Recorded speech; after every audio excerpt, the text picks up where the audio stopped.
As a salon or spa owner, cosmetology school gave you the skills to serve clients, but it definitely didn't teach you how to run a business. Somewhere along the way, you probably thought ownership would mean freedom, but instead you're working more hours than ever, barely paying yourself, and low-key worried everything's going to fall apart the second you step away.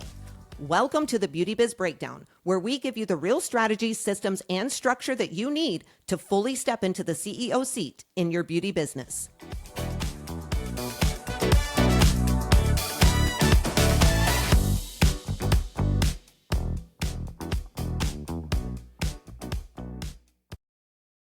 Hey friends, welcome to the Beauty Biz Breakdown, the go-to podcast for salon and spa owners who are ready to build a more profitable, more predictable beauty business. I'm Bria, and as always, I've got my bestie and co-host Chandra here with me today. Hey girl. Hello. How you doing? Doing good. All right. Well, today I want to talk about something that a lot of salon, spa, and beauty business owners are starting to see, I feel like more and more every day. So if you're like most salon owners, you start your day by walking into your salon, you go in, you open up your CRM to check the schedule, to look at your numbers, or to just see how your week is shaping up to be. And right there on the screen is this little message that suddenly pops up, and it says something like, you're approved for funding or funds available immediately. And honestly, it's getting a little ridiculous. Like they are popping up like crazy. Look, guys, when you're running a beauty business and you see money sitting there just up for grabs, it makes you pause for a second. Not because you're planning to take out a loan, but because there's always something that needs your attention, right? Inventory, equipment, repairs, growth ideas. It's literally always something. So what do? You just click into it just to look, just to see what it is. And for a second, you probably think, okay, wait, this might actually help me right now. But here's what we need everyone out there to understand before you ever click accept on something like that. Those offers are not showing up because somebody out there is looking out for your business. They're not. So today we're going to break down what these loans and merchant cash advances actually are, how owners are getting themselves in trouble with them, and what you need to know before you ever say yes to one of them. Chandra, when owners bring this up to you, do you feel like they really understand what they're stepping into with these approvals? No, I don't think they understand. And I can firsthand say that because I got myself into trouble with these many years ago and they are awful.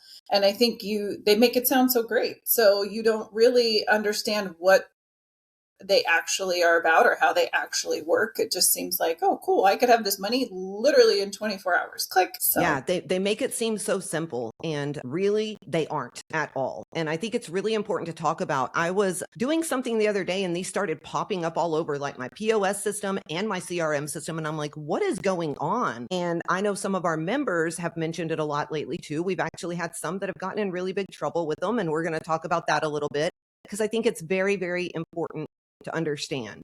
So I want to start about talking like what these offers just actually are. A lot of the ones that people are seeing inside of those POS systems are what's called merchant cash advances, or you can call them POS loans, whatever you want to. Basically, what's happening is your POS system already sees every single card transaction that your salon or spa is running. It sees your daily sales, it sees your weekly sales, literally all of it. And these companies, because they can look at your numbers, they always say, okay, this business processes enough money that we are comfortable offering them funding. That's why you can get approved for these things really quickly without having to fill out like this big bank loan application like you would normally have to. Now, here's the part that a lot of people just don't understand about this, or when you first even click into these offers. The way repayment works is usually tied directly to those card sales.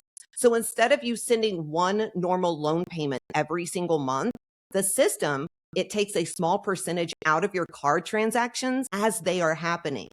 Another thing that owners don't always realize is that a lot of these advances, they end up costing way, way more than a traditional loan because of the way the fees and the repayment structure are actually built into that agreement.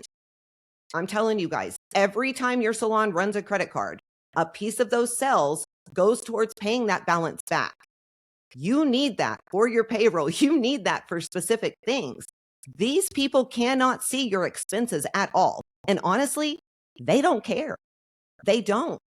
When the salon is busy and your chairs are full, it can feel fine. It can feel like I can do this. I can pay this back because there's a lot of money moving through that system. But when you hit a slower stretch, which every salon does at some point, that percentage is still going to be pulled out of whatever sales are coming in. Chandra, when owners hear that repayment is actually coming out of like their card sales instead of being like this normal payment every single month, do you usually see their reaction shift a little bit? I have noticed that people are surprised because half the time they don't even read the agreement to begin with.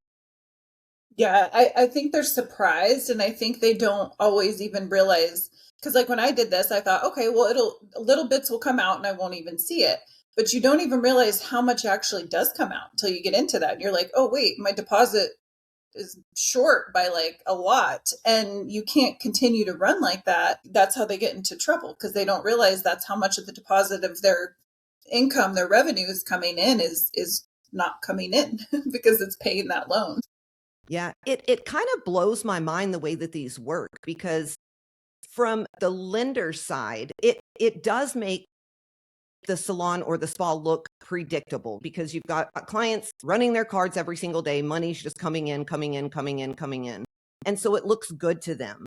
Your POS system shows that something is going through all the time. And so it blows my mind that they can just automatically assume that that money is sitting in someone's bank. I don't quite understand how it works. And I really would like to know the statistics on how many of these loans actually get paid back. And honestly, how many salon and spas get in trouble when they, sign up for these things. I tried to research it a little bit. I couldn't find much information out there. They probably don't want that to be seen. We have to be more careful about how our money flows through our businesses and knowing exactly how much we have left in order to do some sort of payment like this. It's really important. Chandra, you said that you got one of these. What did that look like for you? Yeah, I mean, I actually ended up into very deep trouble with these. It was many years ago, probably back in like 2014, 2015, I think. But it is, I went with a reputable company, and it was somebody, I mean, I can just say it was American Express. They offer these kinds of loans, and they would take only the percentage out of my Express transactions, which sounded like, okay, well, that's probably not all the money, so that's going to be okay, right? And so they would take it out of those transactions, and that would be at least, every deposit 400 to 500, maybe even sometimes $1,000, and that adds up to a lot of money every month. $3,000 to $4,000 a month we're paying back to a loan, and they also do them in short term. Right? They don't give you a loan for 10 years like the SBA. They give you a loan for 6 months, 9 months. So if you get something for $30,000, it doesn't seem like a lot, but you have to pay that back in like 6 months, which that is a high payment. That's a lot of the money that you have coming in, and those fees, like you said. And so I think that's what happens is those statistics. What happens is then I pulled another one of those advances because I didn't have enough money coming in anymore because I was paying out $3,000 to $4,000 a month to that one, and all the companies that I worked with at that time were reputable companies. They were companies that I see ads on TV for, that I see commercials for, that you think are a good partner. They're not some shady loan sharky kind of company, because there's a lot of those out there too. But yeah, I think, I mean, that was my experience, and I ended up having to do like a debt consolidation situation to get out of it many years ago, because that was the only way to stop the bleeding, because it can happen very fast.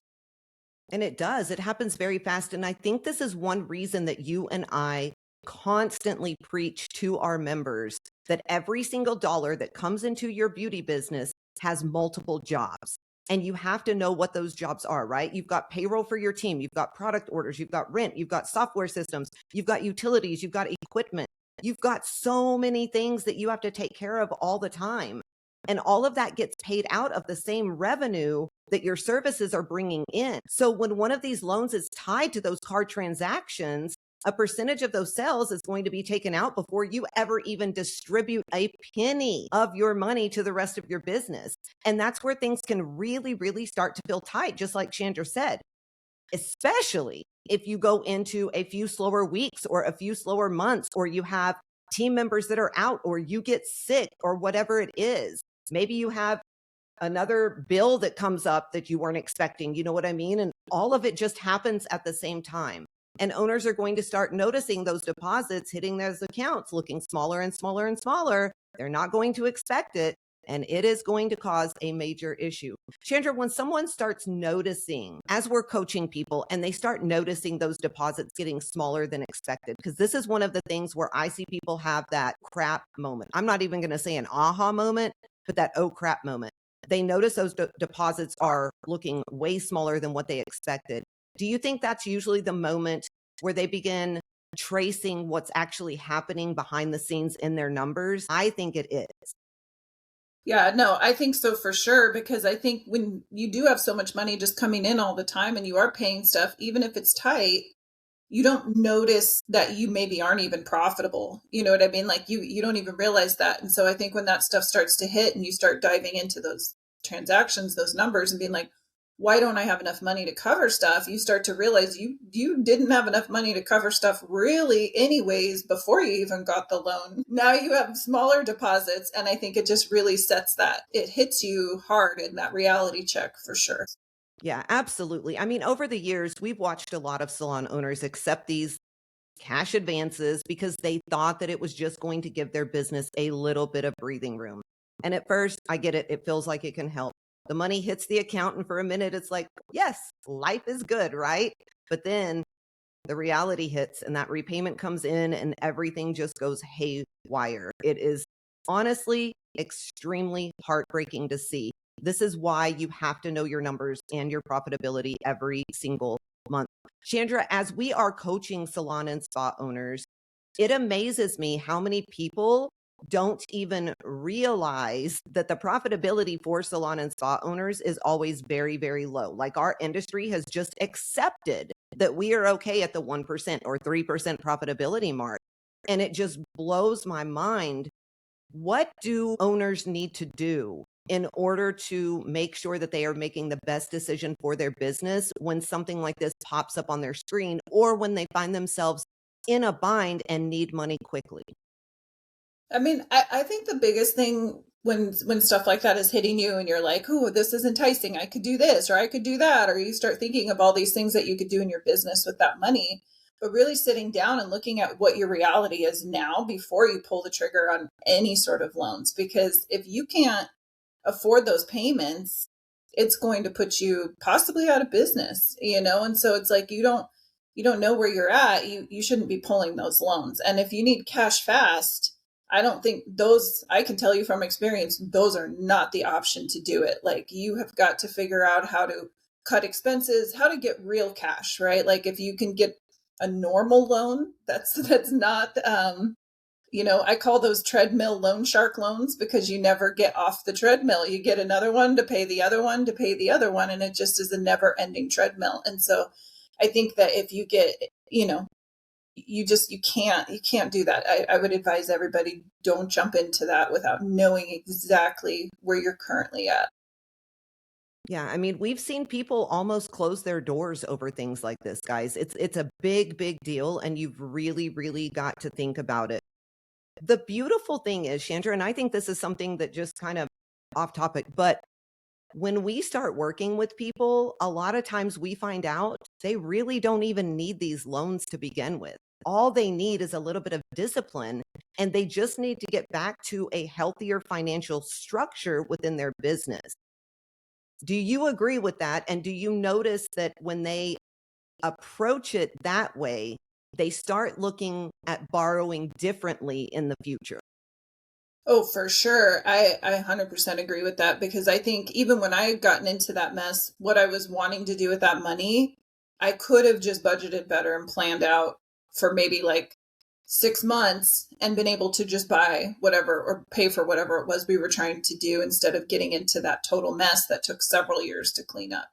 And so I think if you can really look at where you're at and work on the things you need to boost that revenue, to boost that profitability, 9 times out of 10, you don't even need that loan. You just need a little bit of time and a little bit of discipline, I think, for sure. Yeah, I agree with that. And I don't want our listeners out there to think that borrowing money is always a bad idea because it's not. There are situations where bringing money into the business can actually make sense for you.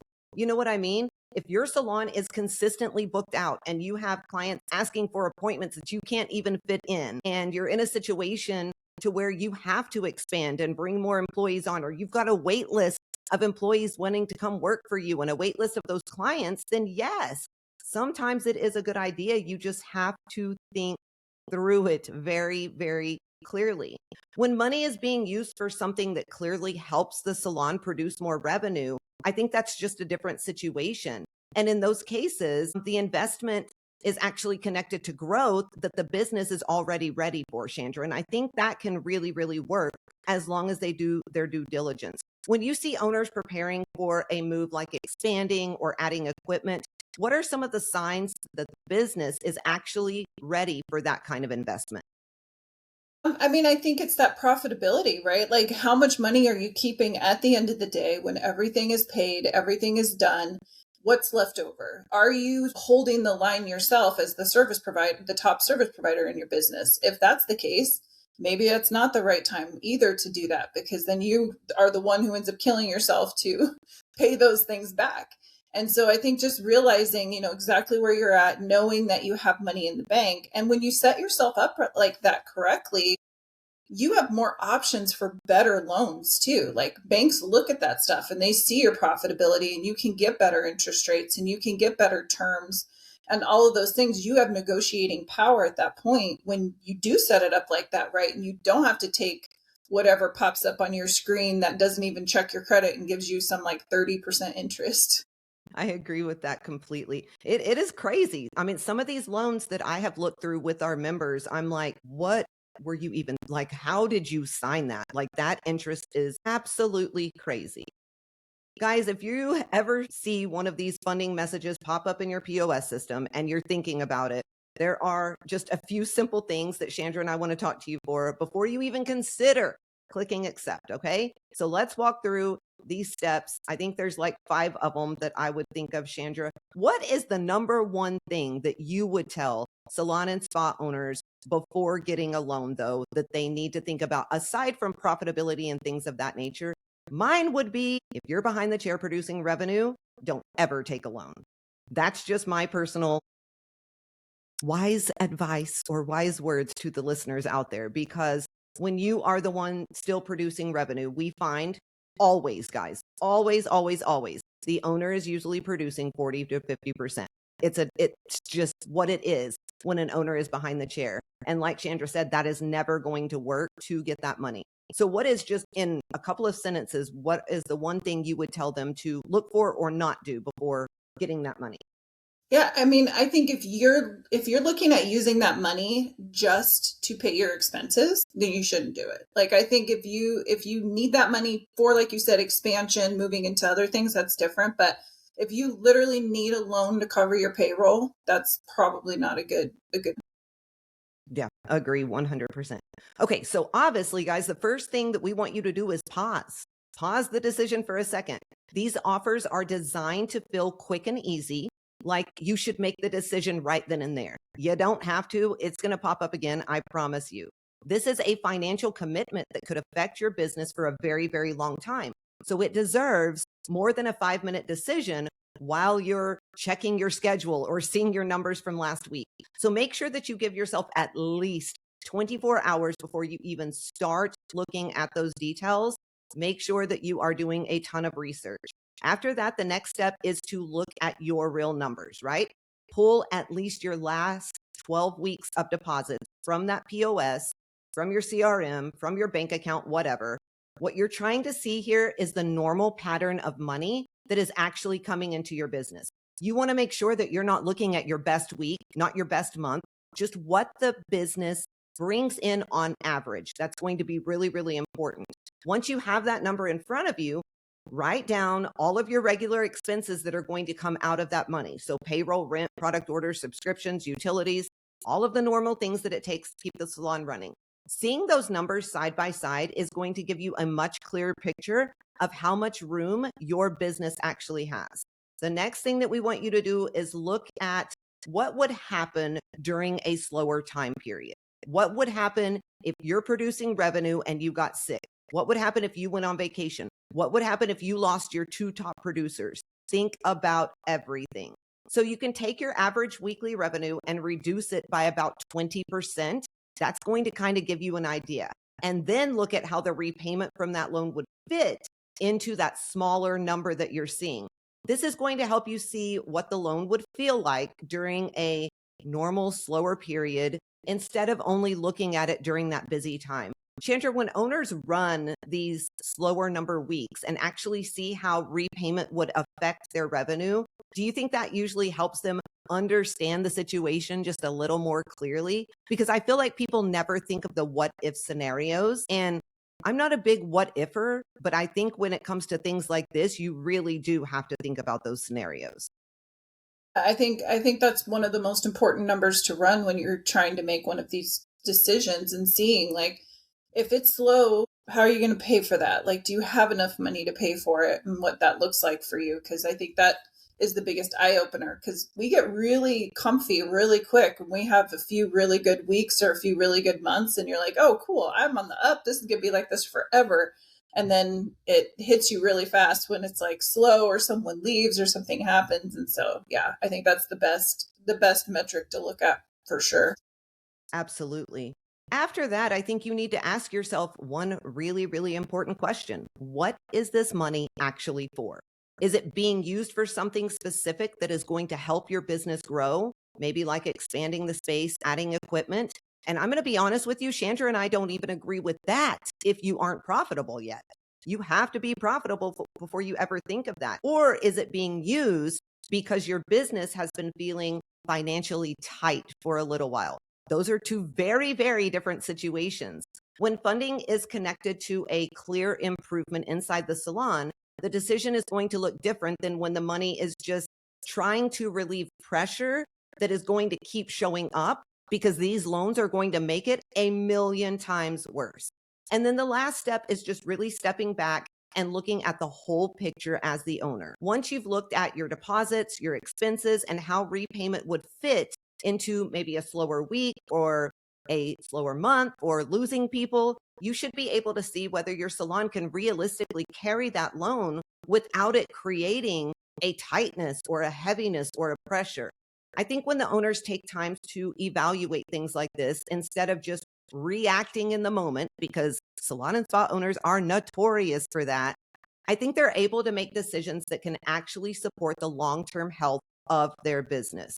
Chandra, why is this so important? Like just we have to hit the nail on the head with this because I know for us, we keep our membership very, very small at the Beauty Biz Agency. We don't allow hundreds or thousands of members to come in because we spend a lot of one-on-one time with our members. But out of our very small group, I would say half of them have fallen into this trap or gotten in trouble with these before.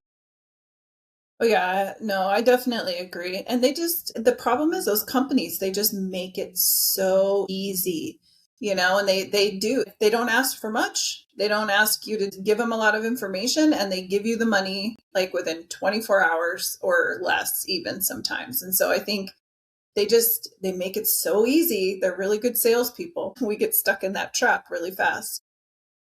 Yeah, I honestly just don't think it should be allowed to happen. I know that sounds bad. I just don't think that these are an ethical way for people to loan money. It really, really kind of burst my bubble. But with that being said, before we wrap up today's episode, let's shift gears and get into our listener question. Today's question came from a salon owner who asked, how do I handle employees who think they shouldn't have to do social media and expect the salon to provide all of their clients? Chandra, we get this one a lot, so I'm going to let you take it. I just am so over this one, to be honest. I feel like they just have to do it. Like there's just no option. Like you want to work here, you want to be part of this team, you got to grow. This is part of our culture. This is part of a requirement to be here and this is who you are. And I think that you just have to set that precedent. I have people that don't like to do it either, but it's unfortunately, it's part of our industry now. And it's the way that clients find you. If you don't have an Instagram portfolio or you don't have stuff on social media, it's just really hard to build. And so I think you have to just make that be a big part of your requirements and what you're doing, and you have to hold them accountable and you have to check in. And it is the salon's, I do say it is the salon's responsibility to be proactive at bringing in clients and to be proactive at marketing and doing those things. And so it's not just on the service provider, but I think there has to be a give and take. And it's like, we're going to do all these things for you, but you're expected to also participate and do XYZ for yourself and for the business. Yeah, 100%. I think this is one of those things that as the owner, you have to set this expectation from the beginning. So I know for you and I, Chandra, like even when we are doing interviews with people who may come to work for us, that is an expectation that we set. We talk about it early. So people are aware that it is part of their job when they come to work at one of our studios. And I think you're right. I think it does have to be 50. Part of the problem is owners don't bring this up early enough as part of the career growth plan, as part of the way that the salon runs, the way that the brand is known. And so they don't talk about it early enough, and then it becomes a big deal later on. And this is why the fight just keeps happening over and over and over. So bring it up early, make sure it is a part of your brand, a part of the way that your salon runs, a part of your culture, and it will help out just a little. But at the same time, kind of like a marriage, it's 50-50. You got to do your part as well. And be sure that when you're bringing up the expectation that you have for these applicants or new employees, you are also listing out every single thing that you are going to do to ensure that you're helping them grow as well. All right, as we wrap this up, the biggest thing that we want salon owners to walk away understanding is this. Those funding offers are going to keep showing up. They just are. They're not going away. The systems know how much money runs through your business, and they know salon owners work incredibly hard to keep things going. Like you will literally do anything to save your business. So when you see one of those messages pop up in your dashboard, the goal isn't to just click yes right away. Not that at all. The goal is to slow down long enough to actually understand what you're looking at. Because the difference between a smart decision and a really stressful one, it usually comes down to whether the owner actually took the time to look at their numbers before making the choice. That's all it is. And that's the part of stepping into the CEO role in your salon or spa. It means slowing down long enough to understand how financial decisions are going to affect your entire business. I think the truth is most salon owners are already working way too hard to have something quietly eating away at their revenue for years without even realizing how it's going to affect them. So if you're listening to this and you're thinking, okay, I probably need to take a closer look at the financial side of my business, that's exactly the kind of work that we help owners do inside the Beauty Biz Agency. If you want support understanding your numbers, improving your profitability, and building a business that actually works for your life instead of constantly draining it, head over to our website, thebeautybizagency.com. Look at some of our free resources that we have there. Schedule a free strategy call with our team. We can help you figure out your next steps. And if this episode helped you or even just made you think a little bit differently, please share it with another salon owner who might need to hear it. Don't forget to leave us a 5-star review so other owners can find this podcast. Also, make sure that you're subscribed so you never miss out on an episode or the amazing things we have going on at the Beauty Biz Agency. Chandra, how do our listeners stay connected? Yeah, definitely follow us on social media at the Beauty Biz Agency on Instagram and Facebook, and at the Beauty Biz Mentors on TikTok. And if you ever have any topics you'd like us to discuss on the podcast, shoot us those topics and let us know what you want to hear, because we love to hear from you guys and answer some of those questions. Absolutely. All right, friends, that's a wrap on today's episode of the Beauty Biz Breakdown. We just want you making these kinds of decisions with your eyes wide open and your numbers in front of you, because you deserve to feel steady in the business that you have worked so hard to build. Until next time, slow it down before you sign anything, stay close to your cash flow, and keep leading your salon like the CEO you're becoming. Now go out there, make bank, run the show, and ditch that chair. And as always, keep slaying those business goals with a whole lot of swagger.